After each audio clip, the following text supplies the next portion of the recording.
This is Dr. Mariah White, host of Your Life Matters. Thanks for listening to the following broadcast on Public House Media.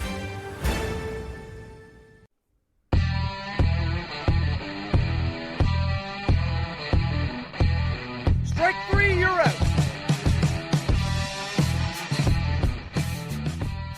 Welcome back to Caught Listening, the baseball podcast that goes beyond the white lines, broadcasting with you every single week as part of publichousemedia.org. Christian Heimall here with you. Don't forget to subscribe, rate, review, share us with your friends and family. You can find us on social media as well. Just search Twitter, Instagram, or Facebook for Caught Listening by Public House Media. Or you can email the show, caughtlisteningphm@gmail.com. Well, baseball's Hall of Fame ballot will be released next week, and a couple of people potentially could be joining Derek Jeter and Todd Helton in Cooperstown this year. Of course, the 2020 class will be inducted in 2021 because of the COVID-19 pandemic. But what's interesting that I think for a lot of people is what goes into a Hall of Fame voter. Who are the Hall of Fame voters? How do they become Hall of Fame voters? And what goes through their mind? How do they judge those players who are on the ballot? Well, to help us talk about that is Brian Heyman, freelance writer who's been a voter for over a decade now for the Baseball Hall of Fame. Brian, really appreciate your time. And if you could, what was that process to become a voter for the Hall of Fame?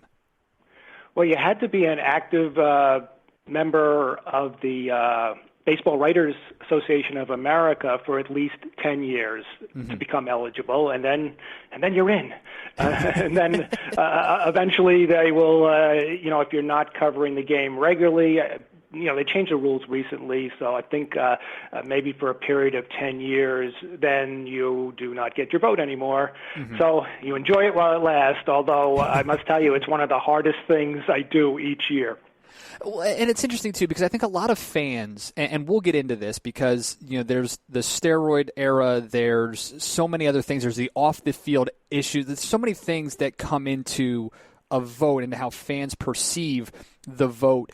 And I think one of the negative things that fans perceive, and I think they perceive it wrongly, is that a majority of Hall of Fame voters consider themselves almost the gatekeepers of the game, of the history of the game, and that they're the moral compass of the game for whatever reason or whatever have you.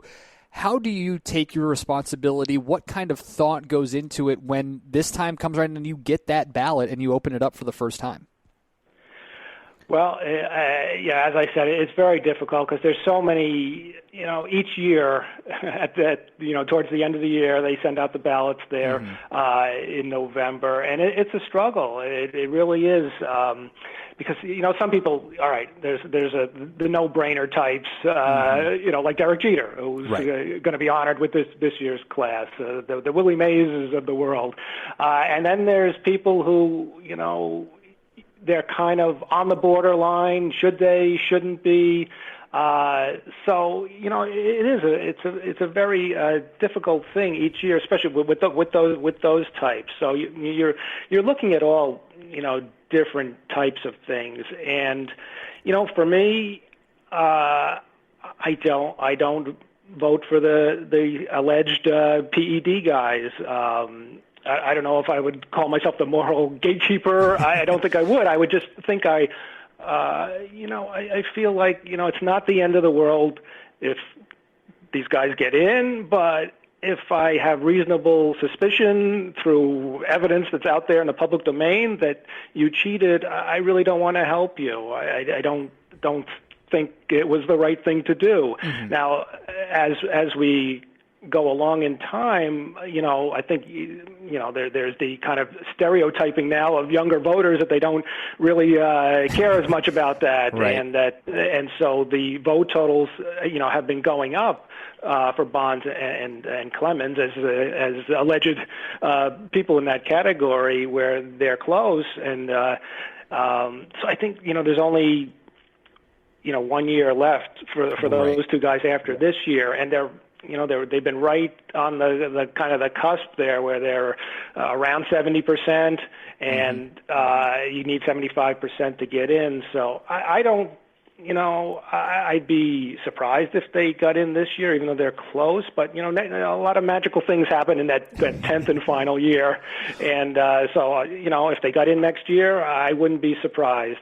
But I won't be voting for them. So let me ask you this before, because, again, it is one of those things. And I think, me personally, obviously not having a vote, I've looked at it over the last couple of years as these are two players who have had such a tremendous impact on the game, whether negatively or positively.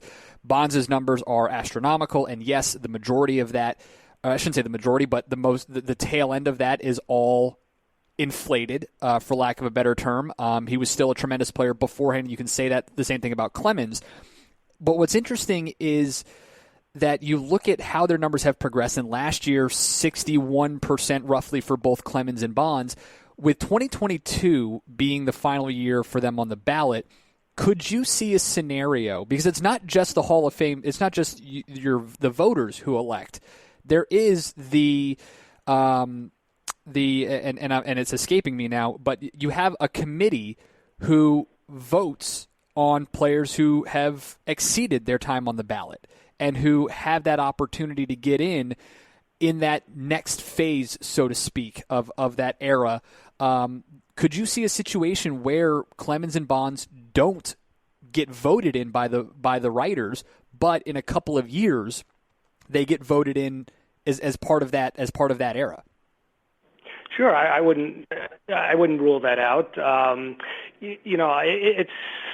I guess it depends on the people on the committee, and did they have the ties to these players? Mm-hmm. Do they, not, kind of overlook the suspicions about them? Do they say, well, who knows who was doing what during that era, and why should we penalize those guys?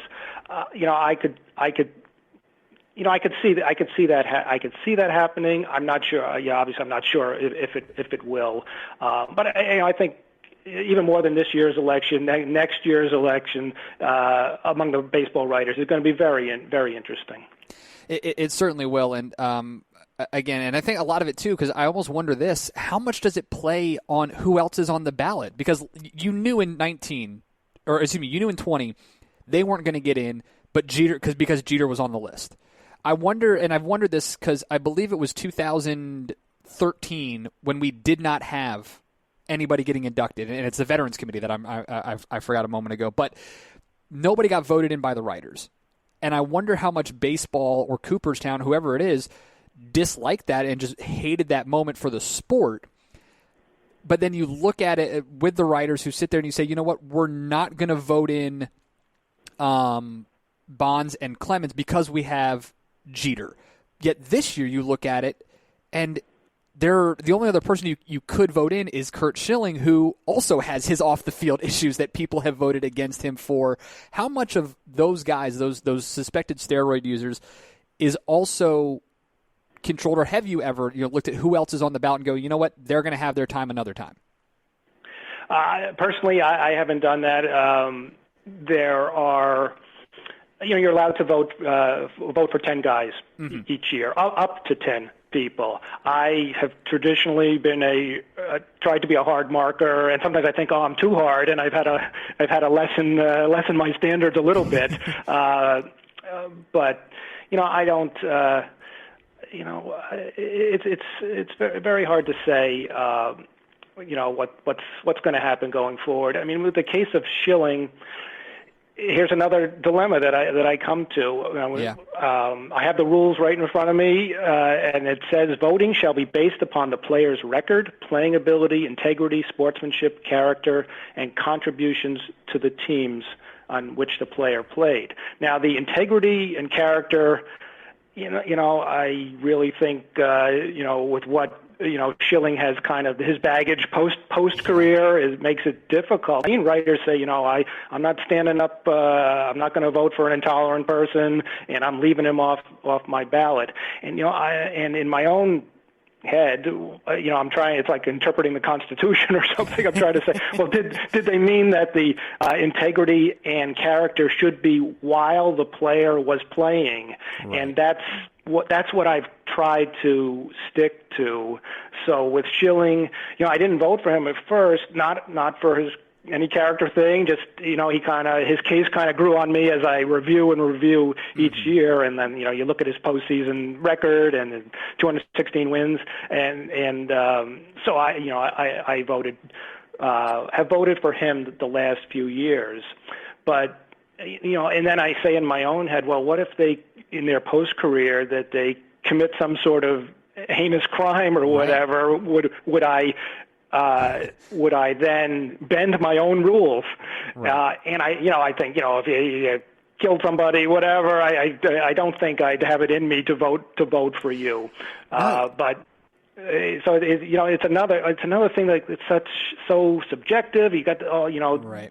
Every different writer is, evaluating this in a different way. Are they looking at advanced metrics? Are they looking at off the field? Are they looking at the eye test, which was very important? Right. And I'll tell you one other guy who I didn't vote for, who's getting a lot of support, is Scott Rowland. I mean, he's a great defender. I don't know if he's the best offensive player I've ever saw. So I didn't think of him as a Hall of Famer during his career, and I haven't voted for him, but he's getting a lot of support.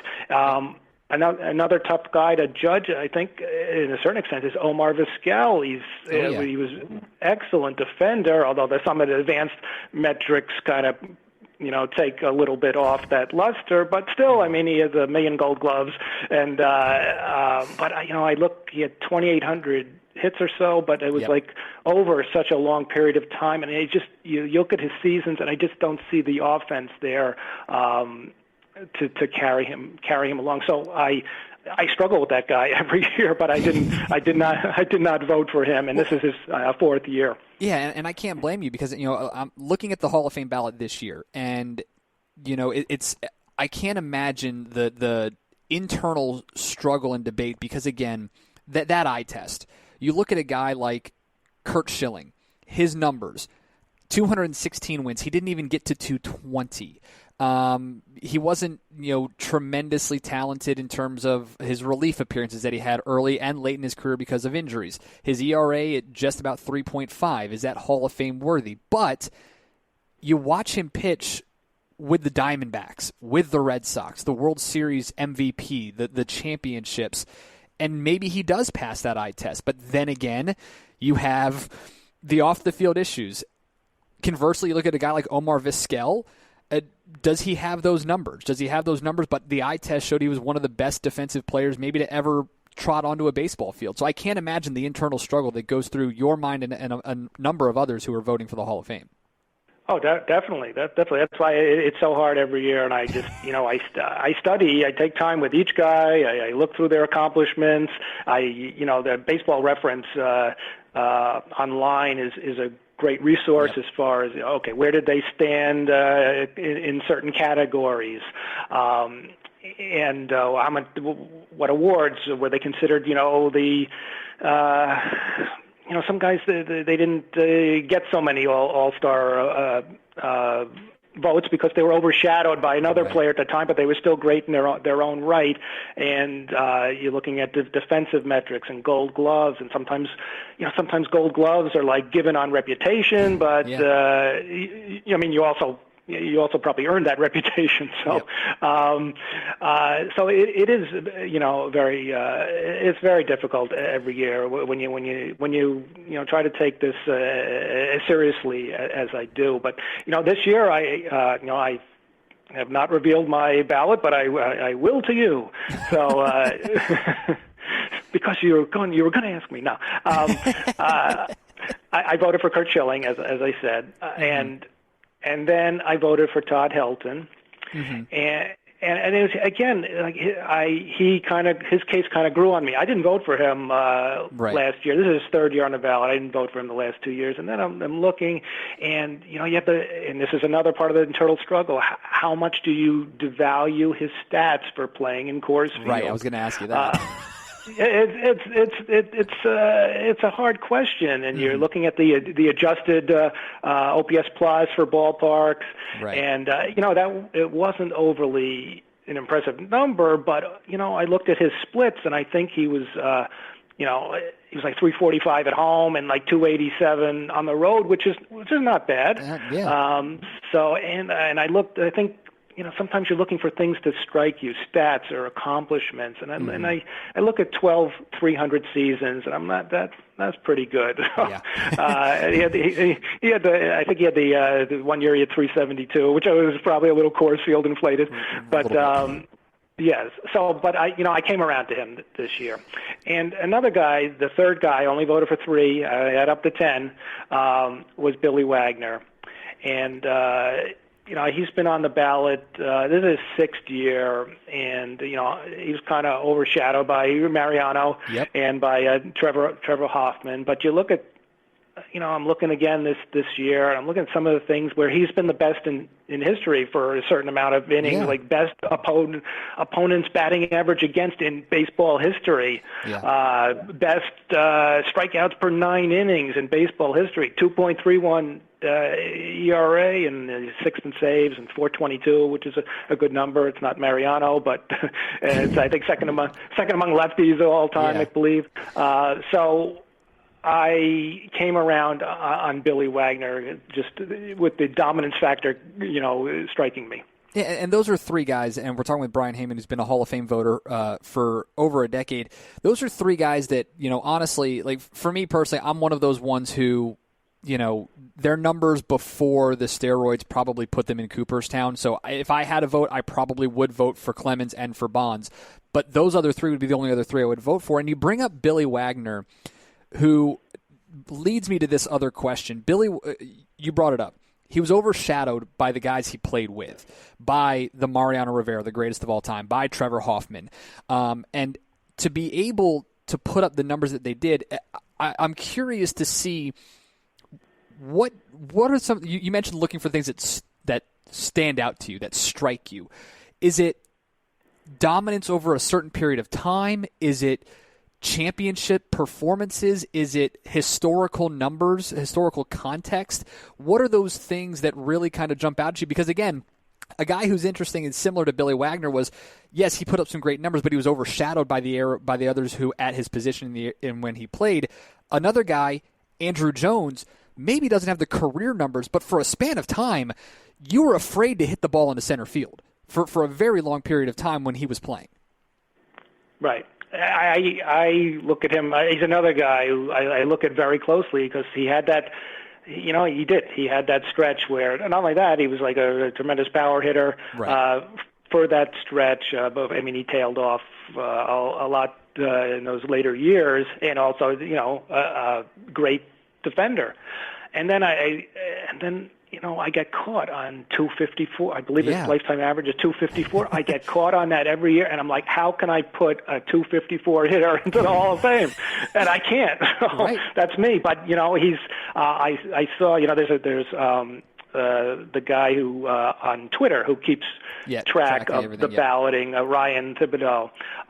And last I saw, Andrew Jones was gaining support this year. He was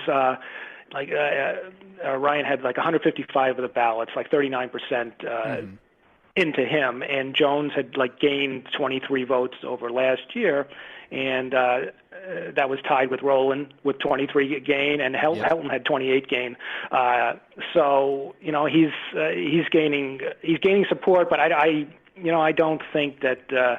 I think he's a ways off, and for me, I can't justify, even with that great stretch of time, I can't justify that overall number. So but you're right. There's different things. How dominant were they? Have they done something in history that hasn't been done before? Right. With Schilling, with the postseason was. 11-2, 223, bloody sock game. Yeah. And the interesting thing about Schilling, besides his, kind of very far right attitude,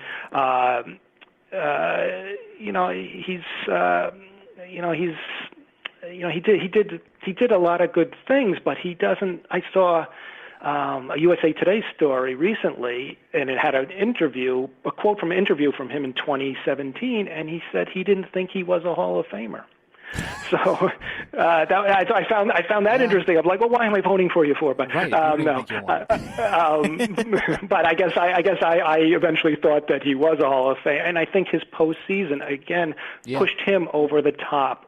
For me, I know he had over 3,000 strikeouts and all, and I think he had maybe 300K seasons. Mm-hmm. But his candidacy grew on me despite his baggage. Yep, and Andy Pettit's another one of those with that postseason record where you're a little shocked to see his numbers so low, and especially considering who he played for when he played for the Yankees and all those championships and whatnot. But he's going to be an interesting case, I think, as his time on the ballot progresses. Because he's got more wins than Schilling. He's got, yes, a higher ERA than Schilling, but he was a part of that dynasty, and he was tremendously talented, and especially in the postseason came up huge for them. So he'll be interesting to see. Not even 2,500 strikeouts. So he maybe not have the career numbers, but he has those accolades and those rings that I think a lot of people look at when they do. I do want to ask you this too, Brian, because I think next year, as we mentioned, is going to be interesting. It's going to be the final year for Roger Clemens and Barry Bonds. If they don't get in this year, it would also be the final year for Curt Schilling. If he doesn't get in, same with Sammy Sosa, his numbers, again, don't qualify for me at least, outside of that 1 year. And yes, all the inflated home runs. But you're also going to have first ballot Hall of Famers, or first ballot listed for the Hall of Fame in probably two of the most well-liked from a fan standpoint within their respective areas, but also one of the most controversial players from a broadened standpoint for Major League Baseball in Alex Rodriguez and David Ortiz in 2022. So not to put a crystal ball, and knowing that you've already said the suspected PED guys are not going to be a part of your ballot, but the reaction that those two players would receive next year, especially if it is the final year of Bonds and Clemens also being on there. Well, I think though those two guys are going to get their share of support. I don't think in a perfect world without the cloud hanging over them. Obviously, they're first ballot people, and but if you look at what's happened with Bonds and Clemens, you've seen that their support has gradually gone up. Mm-hmm. So I would expect that might be wrong. Maybe they'll be first ballot people too, but I expect that they would make a run up the ladder like Bonds and Clemens have, and I wouldn't as maybe attitudes soften. I wouldn't be surprised if they got in. Maybe not the first year, but in one of the subsequent years. So I could see them both making it. But Ortiz really hasn't explained himself from that period of time, and A-Rod's just. It's all out there. So when you get suspended for an entire year, it's kind of hard to look at him and go, "This guy deserves it." Like that character clause that always gets quoted. It's kind of tough. Yes, yeah, and even and Manny Ramirez. And he's such a good hitter, but he's got his suspensions there. So it's I can't vote for him, but and it makes it kind of clouds the issue, and also you wonder where the dividing line was. Maybe you could see it statistically, but do we know that they started at such and such a time when we saw physical changes in them, or their stats picked up as they got older, which doesn't usually happen. So for me, and I've heard that from others too. He would have been in the Hall of Fame even before he started, but do we really know when is when? Exactly. So it's murky situation. But there are career numbers to me that really are meaningful, and one is 3,000 hits. So I voted for Biggio and that was the main reason. It was 3,000 hits, because I think even if you're around for a while, that's impressive. Still pretty good to me. Yeah. I want to ask one last question, Brian, before I let you go here. Lord willing, fans are going to be able to attend Cooperstown this summer. They're going to be able to actually be a part of it, and we're actually going to be able to have that ceremony. And you're going to have it an interesting way with Larry Walker and Derek Jeter, the inductees from 2020, potentially going in by themselves without anybody from 2021, at least from the writer's side of things. What do you see? Perfect world, people are able to go up there. What is this year's induction ceremony going to be like when you do have that kind of dichotomy of potentially one person, no people from 2021, but also two people, including two incredibly popular people from their fan bases in Derek Jeter and Larry Walker? Yeah, I don't think people are going to. I don't think, for reasons you just said, that they're very popular. That I don't think people will be thinking, oh, there's no one in the 21 class. I don't.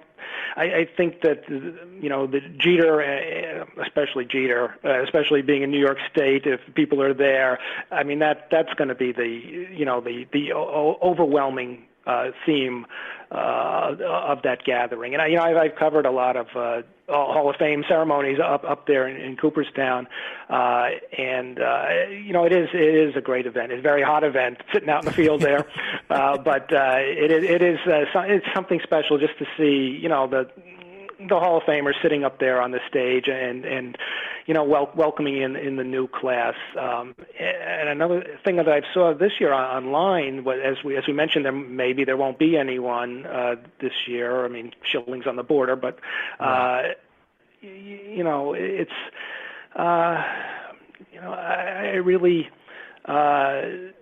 Don't. I mean, overall, I don't think it's going to detract from the situation. I think that this year, that the interesting thing talking about is that they didn't. There were writers who turned in more blank ballots than I've seen in past years. Yeah. So maybe there are people who think overall, if they're not voting for the PED suspects, that they don't think that Billy Wagner, Kurt Schilling, and Todd Helton are Hall of Famers. So maybe there is a perception that this is somewhat of a weak class overall as far as the voting is going. But yeah, I mean, when these other guys get on the ballot soon, that's going to set off even more debates over what went on in that era, and do these guys deserve it? It'll be interesting to see for sure. The ballots will be announced on January 26th.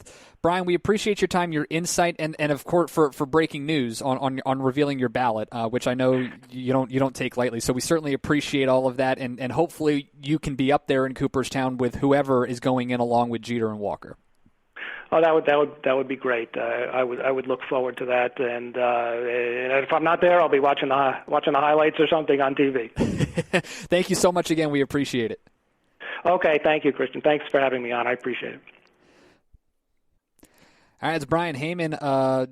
Again, it's interesting to see how these things happen. I'm always intrigued to talk to people who have the keys to Cooperstown. And Brian is one of those guys who I can't fault him for it. I understand it completely, not voting for the PED guys. I completely get it. And it's that character clause. It's, did you play the game the proper way?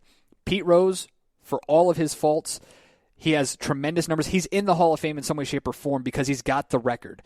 He won't be in there because of what he did to the game of baseball. And do I think he should be in? Personally, yes, but I cannot fault those people who disagree with that. As same thing with Bonds, with Schilling, or with Clemens, with A-Rod and Ortiz next year, Manny Ramirez, Sammy Sosa, anybody who has had that, I cannot fault them for it. So it'll be interesting to see what happens. I love that he did vote, though, for Billy Wagner because I think he's one of the more underappreciated talents from a closer standpoint. So, we'll see what happens. And by the way, if you do get to go to Cooperstown at any point, go check it out. It's a tremendous, if you haven't been there yet, and I will say this little hidden gem, Hey Get Ya Hot Dog has the best chili cheese dogs I have ever had in my life. I will put those up against absolutely anything. Go check it out in Cooperstown, New York.